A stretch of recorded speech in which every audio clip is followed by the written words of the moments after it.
Hello everybody, it's me Tina Z, your favorite gender non-compliant ukulelist and vocalist. I don't think I've used that one before, non-compliant. That's right, I'm a rule breaker when it comes to gender. Thank you. Hey Tina Z, what's with the dress? I bought this at Walmart. I know. You're thinking, Walmart? They don't have fashion. Well, maybe not, but they have this. I like it. Anyway, thank you to my mom who bought me this dress, although she doesn't know it. She sent me a Walmart gift card for my birthday, and so, ta-da! Speaking of relatives and my gender stuff, so today I'm singing a song called Sail Away, Sweet Sister. Ordinarily, I would tell you about my sister and I would have a very loving and kind and generous and sweet introduction telling you about my sister because I'm singing a song with sister in the title. This is by Queen, by the way. Queen off of The Game? Is it The Game or Play the Game? I think it's The Game. I'll put it here. I should know it because I listened to this album over and over and over and over again when I was 10 or 11 years old. I had this one on an LP, long play record.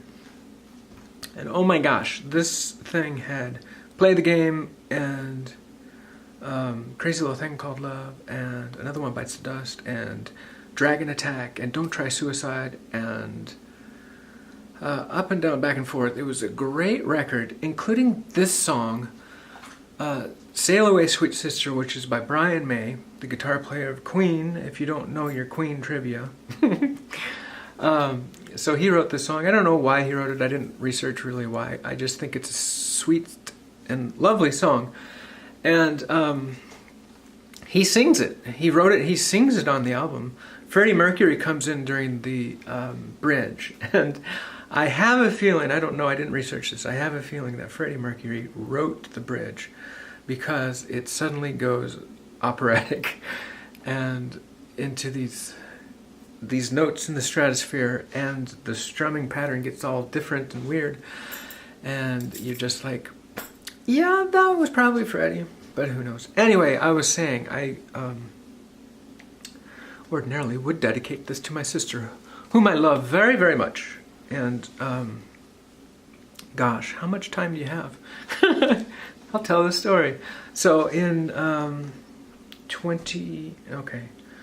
let's back up my entire life and say that my Tina-ness, my femininity, has always been part of me intrinsically in some way or another.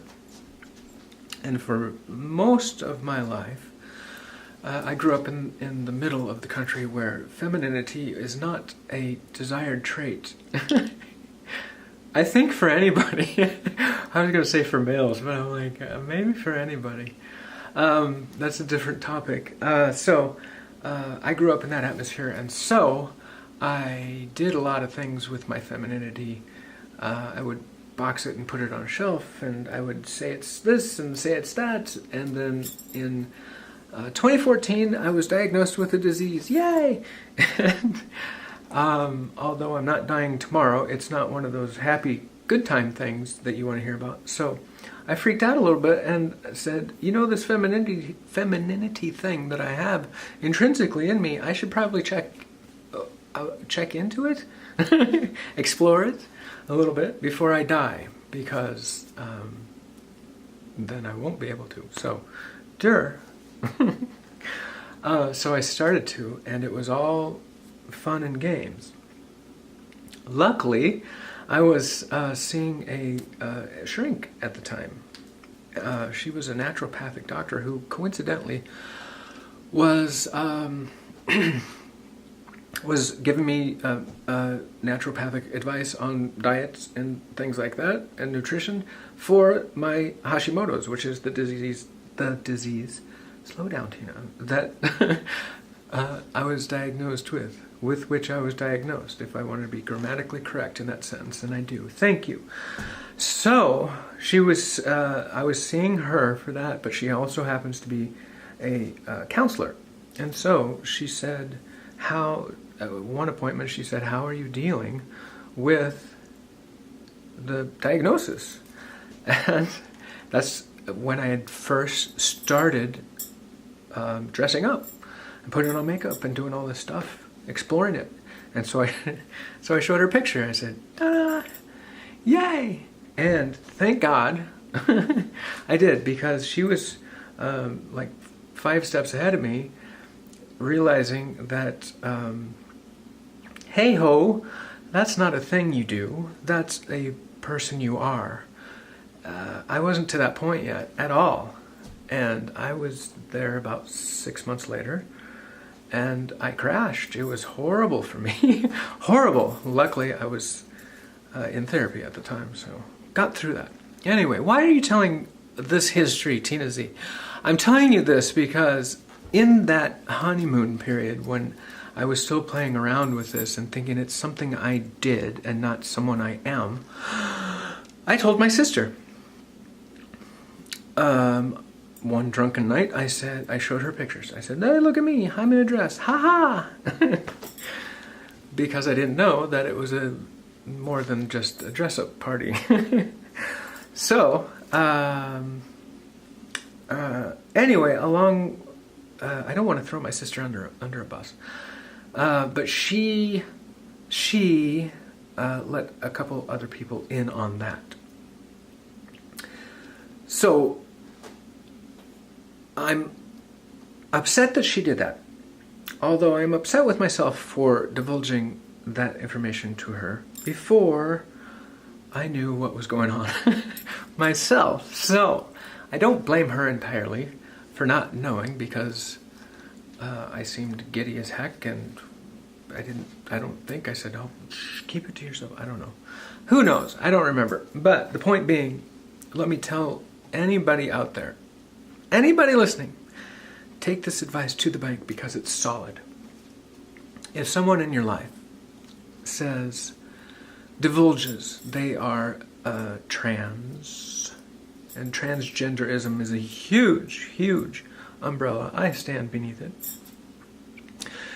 If someone in your life says, hey, I think gender-wise there's something going on with me that I need to tell you about. Okay, if that happens, under no circumstances ever do you tell somebody else. That's a big it's a big no-no. Don't ever do that until that person says, until that person comes out, or whatever expression you want to use, until that person makes it known by him or herself what's going on to the world. Please don't divulge it. That's a betrayal. It's a no-no. You don't do that. So that's what my sister did. I don't know if I'm sure she didn't know how serious of a party foul that was. But so that's where we are. My sister and I, that's where we are. I finally told her this. I finally told her that I was upset with this after several years, and that's also my fault. I should have said something earlier. But my sister and I grew up in a family where we don't say anything to each other. Hard things? No, we don't say hard things. So that's where we are. So we're kind of in a weird place, but I'm sure we will get through it like the champions that we are, because we love each other. And because I love my sister, no matter what, I'm going to perform this amazing, fun, beautiful song by Queen off of The Game, 1981, right? Prize? Called Sail Away, Sweet Sister, and I dedicate it to Gratch Head, my sister. Hope you like it. Okay, here it is. Bye. Cheers.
My heart makes a fool of me. I know that I'll never hold you. I know that you gotta be free. So sail away, sweet sister, sail across the sea. Maybe you'll find somebody the love you have as much as me. Take it the way you want it, wouldn't let you down, my friend. Sail away, sweet sister, back to my arms again. Hot child, don't you know you're young, you got your whole life ahead of you. And now you're thrown away too soon, way too soon.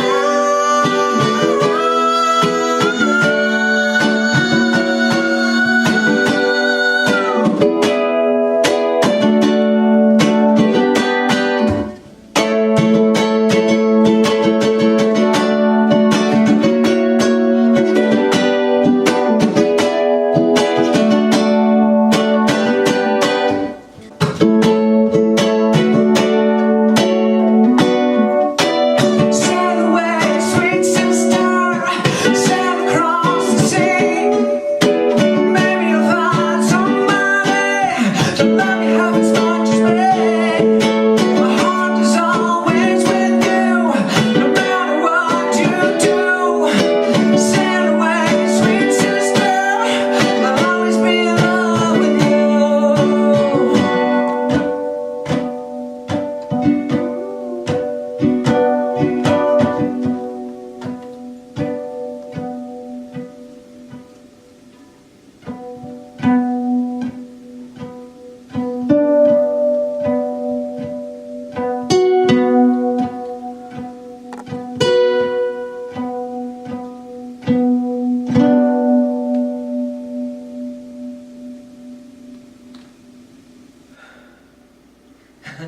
Yay! There it is. Hope you liked it. Bye. Bye. Thanks for watching. Bye.